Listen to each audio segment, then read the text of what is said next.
Nung isilang ka sa mundong ito, laking tuwa ng magulang mo, at ang kamay nila'y ang iyong ilaw.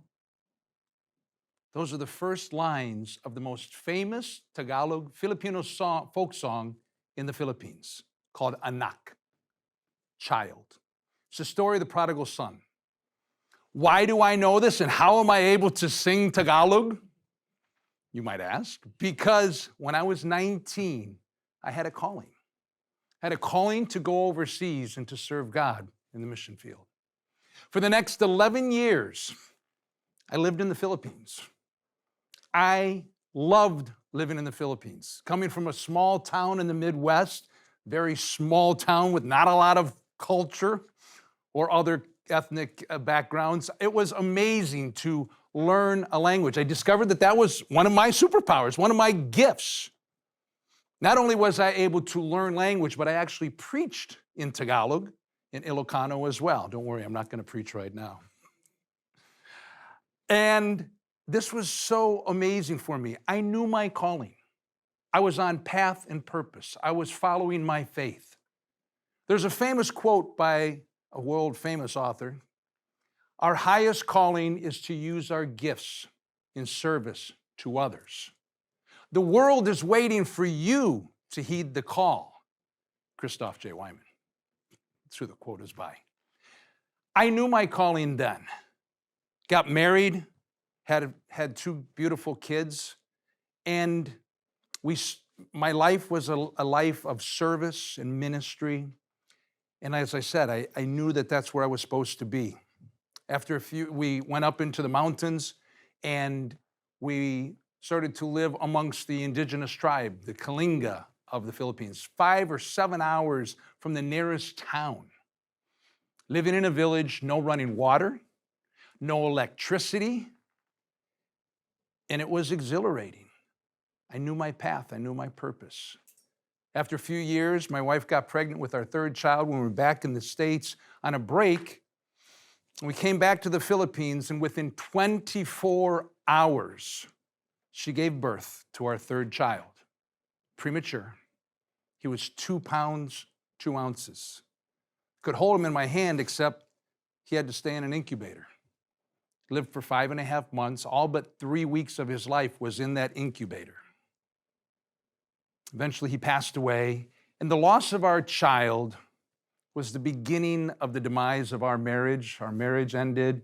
It was the end of my time with the mission, my calling, the time in the Philippines.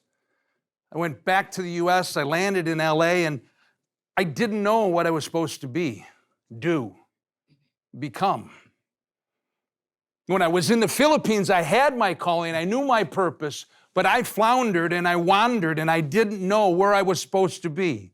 So here I am in LA, and I started pursuing the dream. You know what I'm talking about. Being an actor, stand-up comic. That was my dream, to become a world-famous actor and stand-up comic. Well, you all know how that turned out. No, I'm not that famous actor that I was dreaming of. But I am on a stage. What I know is that the things that we go through, we can grow through. The experiences that we have, we are able to take them to inform us, to lead us to our next step. Is this making sense to anybody? Yes. What I didn't know then that I know now is this, and I want you to consider. It's all energy. We're all connected, and it all comes back to you. I want you to say this after me. It's all energy. It's all energy. We're all connected. We're all connected. And it all comes back to you.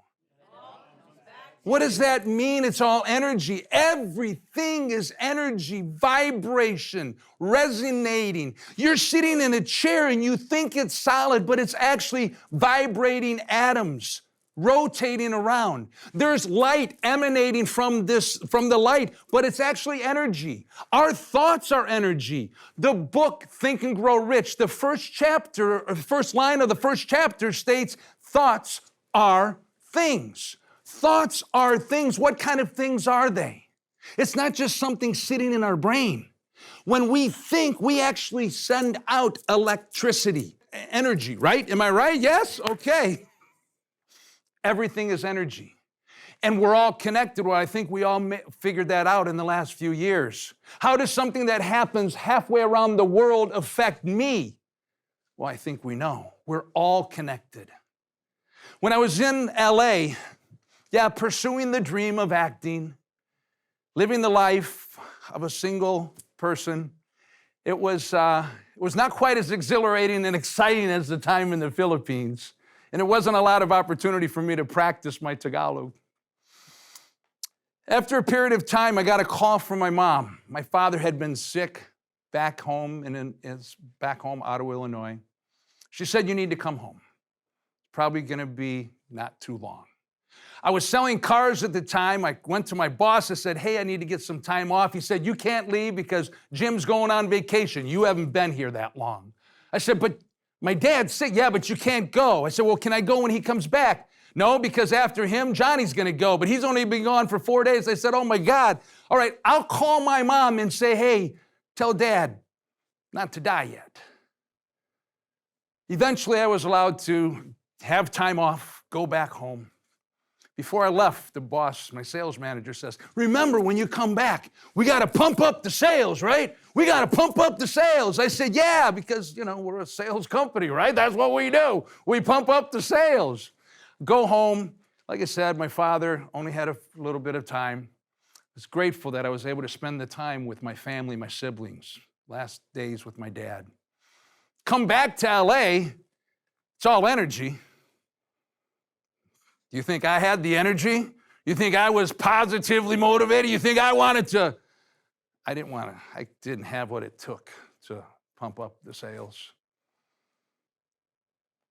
After a short period of time, I was already behind on my rent, behind on my bills, didn't make any money, obviously, while I was home with my family.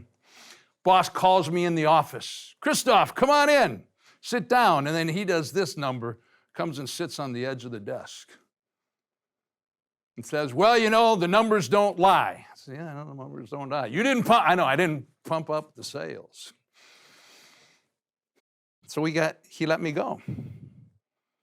And I want to tell you that when he let me go from that job of being an employee, that was the launch of my entrepreneurial career, because I had dreamt of being a speaker. I had dreamt of being an author.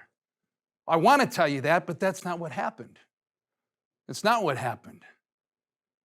I got let go. I got kicked out of my apartment. My car was already dead. The girl I was dating broke up with me. The great thing about it was I had nothing to lose. It's all energy. It all comes back to you. We're all connected. One of my favorite mentors, somebody that has been so impactful in my life as a speaker, is the great motivational speaker, Les Brown. You all know Les Brown. You gotta be hungry, right? Live full, die empty. I've had the pleasure of learning from him, being mentored. I even got to share the stage with him in Las Vegas. And he says this, and I always quote him, I don't know you, but I know something about you.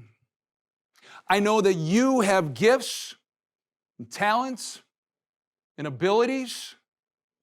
You have something unique and special that only you are meant to bring to this world. And he has a word for it. He says, it's greatness. You have greatness within you.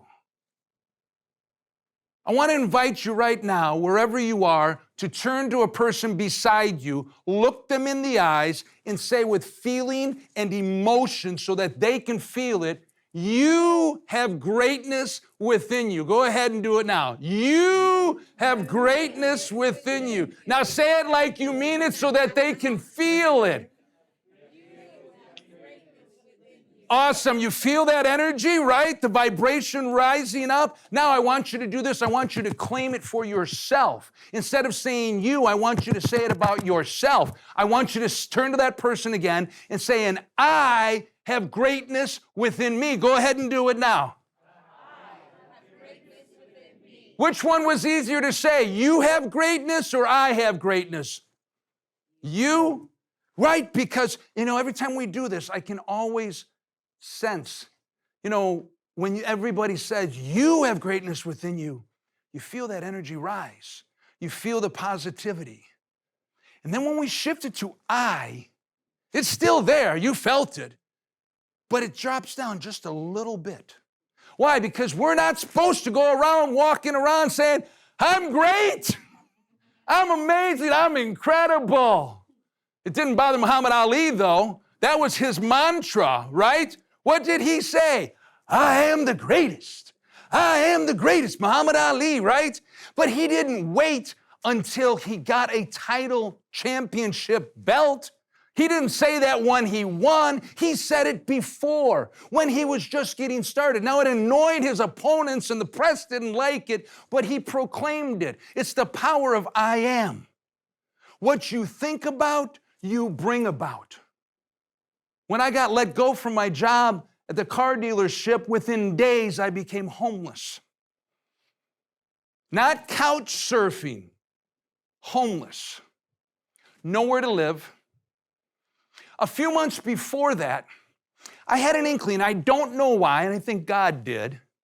But a few months before that, I had this idea, I should go get a storage unit. Now, I don't know why, because I did not have a lot of furniture or electronics, or I was a single guy in LA. I didn't have a lot of possessions. But I got a storage unit, which served me well in the later days. When I was filling out the forms, so many papers that I had to sign and agree to all these different things. You cannot keep your pets in the storage unit. Keep my pets? First of all, I don't have any pets, but what are you talking about? Believe me, some people try. Okay. You cannot cook or store food in the storage unit. What are you talking about? Believe me, some people try. Third thing, you cannot sleep overnight in the storage unit. Let me guess, some people try. When I became homeless, I remembered that. Some people try. So there were nights, many nights, when I would slip into the storage unit. It was a 3-story building, all the units inside, internal, and I would slip inside just before closing time. Make sure nobody was watching down the hall there, and I go inside, and I just close that little garage door. And almost holding my breath, I wait and I listen till that security guard walks the halls, the 3 levels, and then I hear the click of the door locking.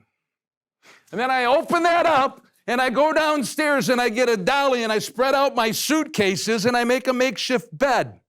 And I'm sitting there and I'm listening to motivational speakers like Tony Robbins or Les Brown. I'm sitting and writing in my journal, I'm a international speaker. I'm a best-selling author. And my mind thought, no, you're not.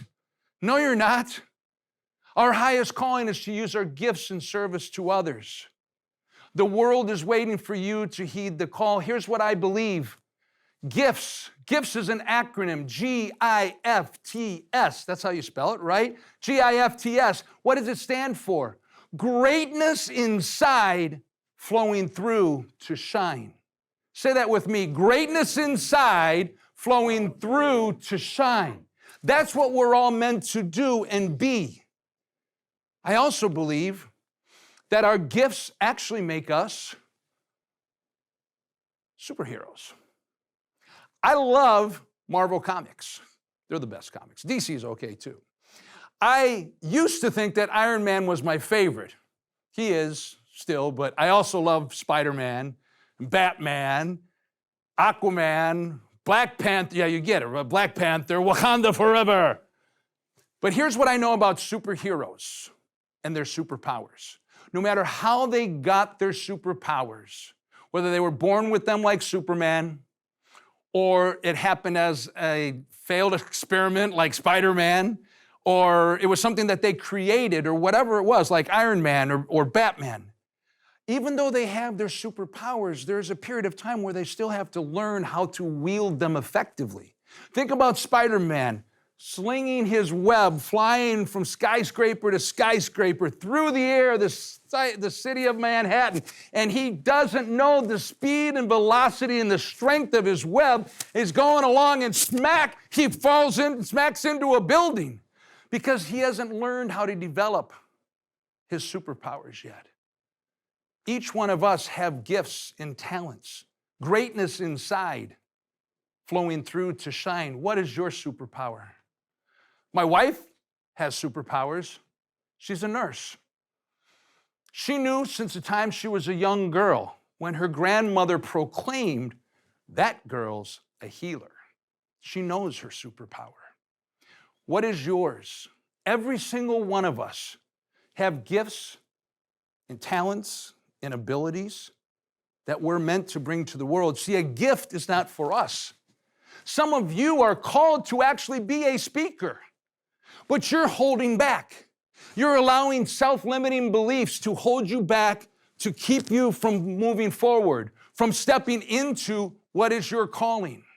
Some of you are supposed to start a nonprofit, or to volunteer, or to write a book and share your story. One of my mentors, Bill Walsh, gave me a shirt, and on it reads, "Too big to play small." Too big to play small. I want you to say that after me. I'm too big to play small.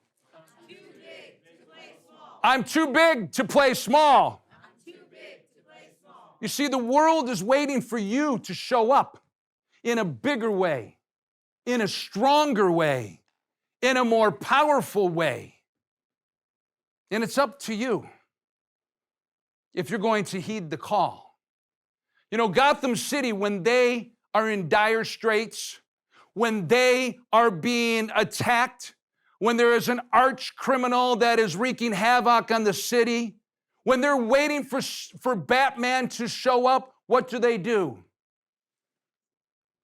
They shine a bat signal in the sky. And that's how Batman knows that he is being called. Somewhere, someone is waiting for you. Someone is shining a bat signal in the sky, and it's your name on there that they're calling. I want to invite you all to please stand and repeat after me. Greatness inside flowing through to shine. They'll do it like this. Greatness inside, flowing through to shine. Greatness inside, flowing through to shine. It's your time, my friends, to step up and step forward and to take that calling and accept it for yourself. I'm Christoff J. Weihman.